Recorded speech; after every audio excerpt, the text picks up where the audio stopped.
Zdravo, gledate kanal MLP Moon i u ovom videu kao što gledate ovo je poni od MLP-T, ne MLP-T Sparkle, rekao mi da kažem ne MLP-T Sparkle nego MLP-T, možda samo neki nju poznaju.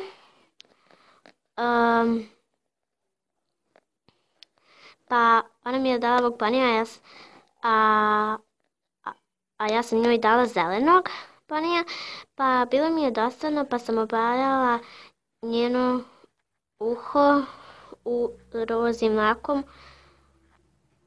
Da. I napravila frizuru. Ne samo to, nego sam kupila jednog ponija i od njega napravila Rarity. Ok,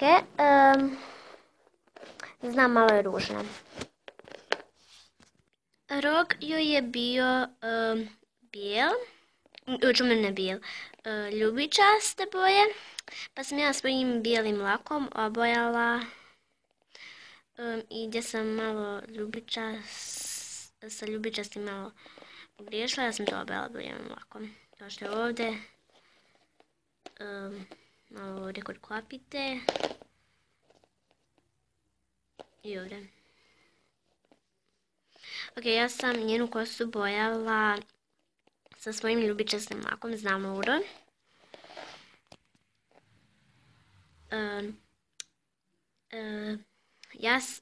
Bilo joj je slatko baš 3 balona, pa sam ja obojala bijelim lakom i napravila 3 kristala svojim tamno plavim lakom.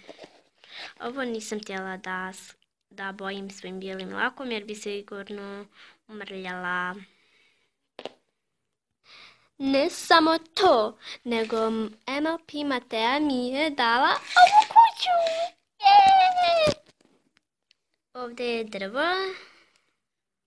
Ovo je nešto pokazuje pravac i tu je kao jabuka. Pa ne, tako mislim. Ovdje je prozor gdje možete staviti, ja mislim, pitu ili tako, nešto je cvijeće. Ovdje je cvijeće. I ovdje su vrata. Ovdje ovako je iznutra. Ovdje je drvo. Ovdje su neke 2 tačke, rupce, prozor. I ovdje nisam vam pokazala tu, tako ovdje nešto. To nešto tu. Da, to je sve za danas. Yes.